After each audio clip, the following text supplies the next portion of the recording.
बेटा ने खूब तरक्की करी छे और दुनिया से वो प्यार कमायो तो दुनिया बहुत प्यार कमायो।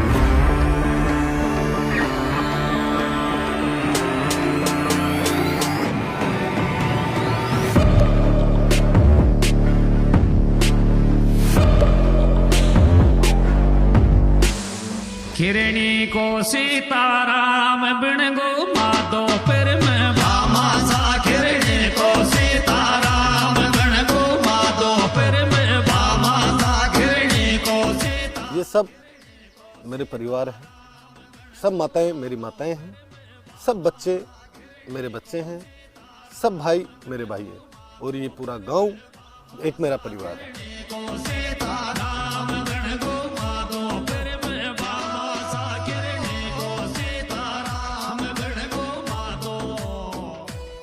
मैं बचपन में जब स्कूल में पढ़ता था ना, उस टाइम पे मेरे को मेरे परिवार की, मेरे माता पिताओं की मदद करना बहुत अच्छा लगता था। उसके लिए मैं जब स्कूल से छुट्टी होती उसके पहले मैं स्कूल से बहुत स्पीड में रास्ते में आके और वहाँ मिठाई रख के और उनको बेचता था, बच्चे जो स्कूल से जाते थे उनको, और उनसे जो भी चवन्नी अठन्नी बचता था वो मैं मेरी माता जी को लाके देता था।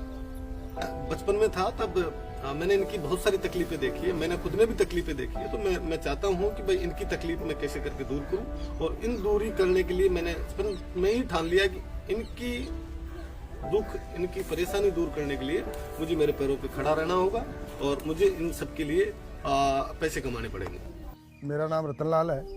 मैं एक बहुत छोटे से किसान परिवार से था और मेरे पिताजी खेती करते थे और भेड़ बकरियाँ मुझे पढ़ने रखा और मैं भेड़ बकरी भी चराता था और पढ़ने भी जाता था, और पढ़ने के साथ साथ मैं सरकारी सेवा में जाना चाहता था। सरकारी सेवा में अभी अध्यापक के पद पर हूँ और मैं मेरे बेटे में भी यही चाहता था कि ये भी कुछ बने। इसका थोड़ा धंधे में ज़्यादा ध्यान था, तो इसने कई बार मेरे से पैसे लिए कि मार फिर दूसरों से पैसे दिलवाए, कई बार पैसे दूसरा खा भी गया, फिर मैंने इसको पैसे इधर उधर से करके दिए। इसने बिजनेस किया और धंधा किया और ये आगे बढ़ा, और आगे बढ़ने के बाद में इसने पूरे परिवार का नाम रोशन कर दिया। और हमारे लिए तो हम जी ले, लेकिन दूसरों के लिए जिए। मेरे पूरे बेटे दूसरों के लिए जिए और दूसरों के लिए काम करें, मेरी एक इच्छा है। पढ़ रही हो तो पढ़वा भी भेजे था, मैं तो माता पर पढ़ रही हो तो पढ़ते पढ़ते एक ऐसा मैं तो जी जय पर जाऊँ, बेटा कहाँ करो जय पर, तो नहीं मैं तो जय पर ही जाऊँ। न माने चल गयो भाई चलो ठीक से बेटा, न मान तो जा चल गयो, थोड़ा बहुत बना तो रही हो, फिर से ऑफिस आ गई, फिर मुझको बेटा कहाँ करो, कैसे नहीं जी मत ना रो मैं तो जाऊँ उधर पर, चौको भाई जाओगे तो जा चल ठीक है, रहबो करियो करबो करियो, अब ज्यों बढ़तो गयो ज्यों जी फिर वो मैं ठीक तो बढ़िया बेटा छोका रहबो कर, हाँ ठीक करूँ जी मतलब बहुत बहुत धन्यवाद बेटा तेना ठीक रहे। मैं 18-19 साल की उम्र में जयपुर चला गया था। जयपुर गया तो मैंने जयपुर जाने के बाद बहुत सारे स्ट्रगल वहाँ देखे, बहुत सारी परेशानियां मुझे आई, क्योंकि जयपुर तो वहाँ मेरा कोई परिचित नहीं था और मेरी जो शुरुआत हुई वो हुई सांगानेर के अंदर, सांगानेर पुलिया से। सांगानेर पुलिया के अंदर वहाँ पे मेरे पास इतने पैसे भी नहीं थे कि मैं वहाँ जाके रूम ले लूँ, तो मैंने सबसे बेटर ये समझा कि मैं वहाँ पे टावल बिछाऊं और सांगानेर पुलिया के नीचे आराम से अपना रात निकालूं और दिन में किसी काम धंधे की तलाश में मैं निकल जाऊं। कुछ दिन निकले, बाद में किसी परिचित ने मेरे को बताया कि एक साबुन फैक्ट्री के अंदर नौकरी की जगह निकली है, लेकिन वहाँ पे जॉब इतना था कि बहुत बेरहमी से जॉब था, बहुत ही मतलब कठिन जॉब था। वहाँ उस साबुन को गर्म किया जा रहा है और उनको सब बाल्टियों से भरा जा रहा है, उनको उठाया जा रहा है, तो मेरे वो जॉब पसंद नहीं आई। पसंद क्या, वो तो परेशानी वाली थी जो मेरे से नहीं हो पाई। मैंने किसी जानकार को बोला कि मुझे नौकरी चाहिए, तो उसने बोला कि जो है नौकरी ठीक है, आप अपना रिज्यूम, अपना बायोडाटा मुझे भेजना।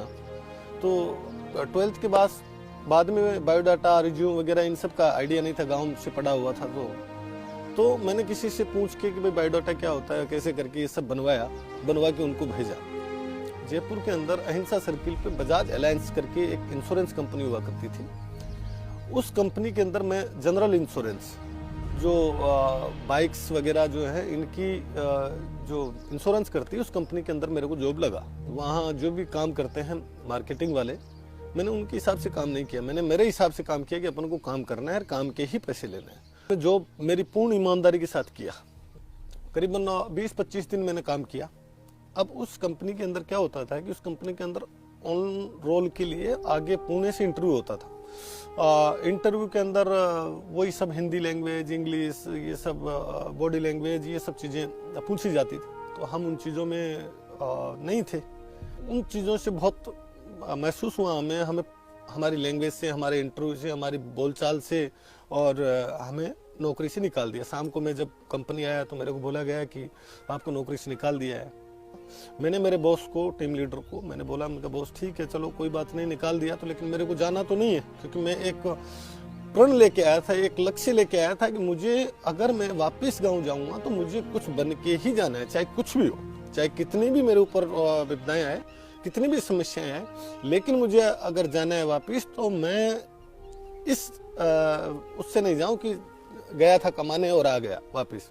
मुझे बनना कुछ बन के ही जाना है, चाहे कुछ भी हो। मैंने उनको बोला, मैंने कहा चलो सर एक चांस मुझे और दो, कोई किसी कंपनी में हो सकता है मैं बेटर करूं अपने आप में, और मैं अब ढंग से मैं कोशिश करूंगा कि मैं अच्छे से बात करूं और अच्छे से जाऊं।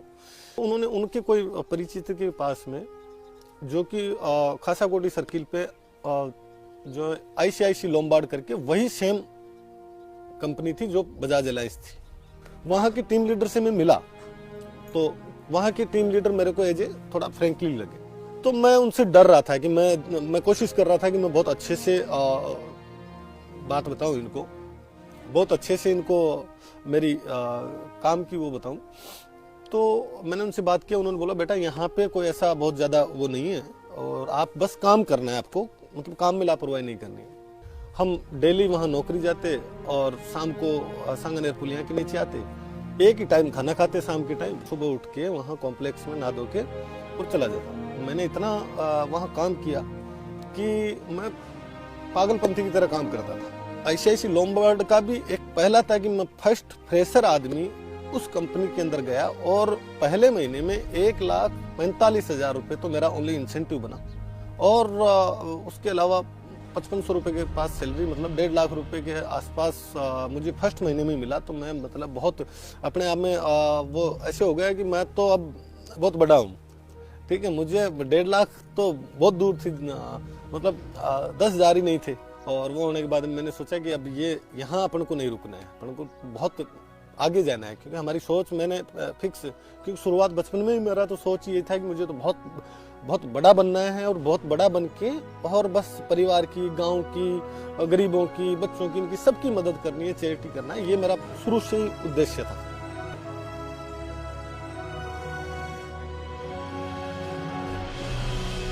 अब मैं इतना सक्षम हो गया कि मैंने एक संस्था PG फाउंडेशन के नाम से ओपन की, और उस संस्था से मैंने कोविड के समय पे भी काफ़ी सारे जो कोविड के मरीज थे उनकी जितना मेरे से बन सका उतना हेल्प मैंने उनका किया। जिन हॉस्पिटलों में गैस उपलब्ध नहीं था वहाँ गैस उपलब्ध करवाया है। ये कोरोना में भी